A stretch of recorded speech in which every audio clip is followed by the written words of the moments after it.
So today, lads, we got to talk about something, and it's something that I think people are not fully understanding. The Indiana Fever are not guaranteed to make the playoffs by any means. They are not a guarantee to make the playoffs. And everybody is talking about it. Oh, Caitlin will be back for the playoffs. You know, she needs to get a few games in to get back ready for the playoffs. Lads, there is no guarantee. Not only is there no guarantee that the Fever make the playoffs, I think it's a 60-40 that they make the playoffs. I think it's 60% that they make the playoffs, 40% that they don't. Because let's be completely honest here. The Indiana Fever have two very winnable games against the Mystics and against the Connecticut Sun. The Mystics are essentially out of the playoff race, and the Sun are playing with house money. The Sun, what the Sun are really, really good at, unfortunately, is they are really good at pressuring weak ball handlers. That is their whole MO. That's how they beat us the first time. They have Layla Lacan and Sinai Rivers. Two of the best guard defenders in the WNBA. They are extremely good at stopping guards. At stopping lead ball handlers. Like Breanna went for 36, but Breanna just absolutely lit them up. The Connecticut Sun are going to want to beat the Indiana Fever. They're playing with house money. I think if the Indiana Fever split these two games, they're in perfect shape. If they split these two games, they're in as good shape as possible. And by splitting those two games, they go 19-16, which puts them 3 games above 500. So then they have 2 penciled losses against the Minnesota Lynx. We just have to assume they're going to lose both of these games. And after that Lynx game, they face the Storm, and then the most important stretch of the year, August 30th and September the 1st. If Caitlin Clark is not back by September the 1st, and I have a feeling they're not going to bring Caitlin Clark back during a road spell. They have a 3-game road stand against 2 playoff rivals and the Mercury, who are going to want to kill them. And I don't see Caitlin Clark coming back in a road stand. So I think there is a chance that she ends up coming back for maybe the last 2 or 3 regular season games, which is obviously the Sky. Is the Sky the one before the Mercury? Maybe she will have to come back during a road stand. But yeah, again, it's an awkward thing when she comes back, or if she comes back at this stage. Again, I'm 80-20 on her coming back at some stage. But let's just say, hypothetically, the Fever win one of these 2 games, and then they lose. They lose to the Storm. Oh, again, sorry, the Storm are another playoff rival as well. So, like, before the end of the season, they face the Valkyries, Storm, Sparks. If they lose those 3 games, which there's a chance they do, they got to go minimum 1 and 2 in here. If they lose these games, suddenly, like, even if they go 1 and 2, and they lose one of those games, suddenly they're right back in the mix.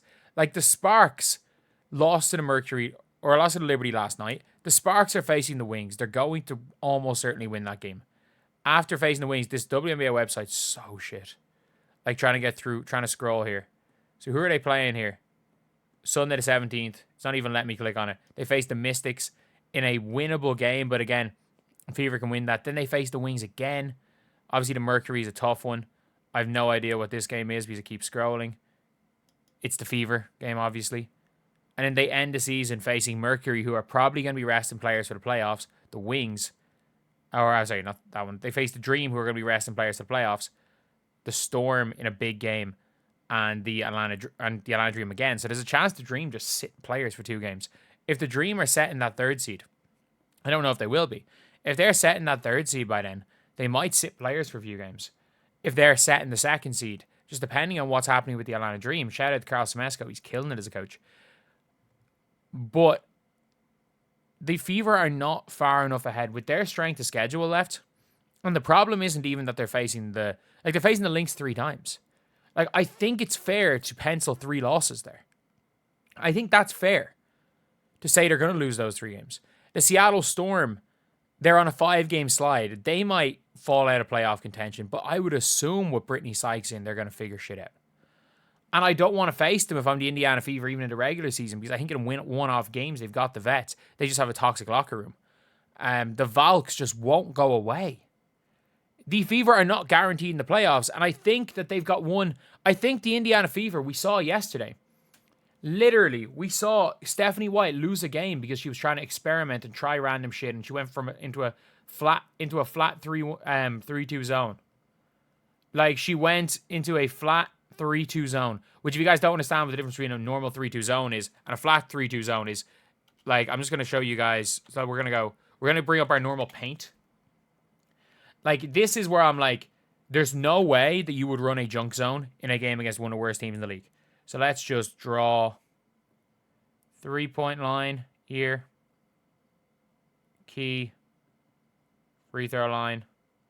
So what the Indiana Fever were doing is, normally in a 3-2 zone, you've got these two players. You've got players here, here, here, here. And it leaves you extremely vulnerable.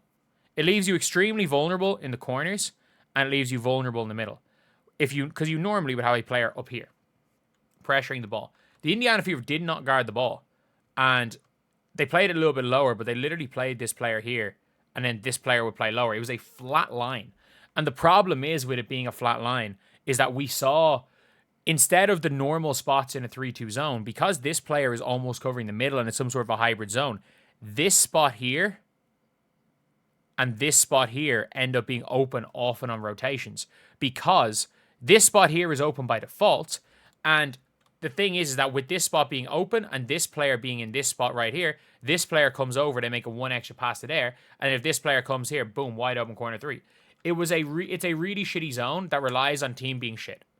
Like, it relies on the other team not being able to pass the ball and not being smart. And in the Dallas Wings defense, Paige Bueckers is a very good connective passer. She passes the ball side to side really well.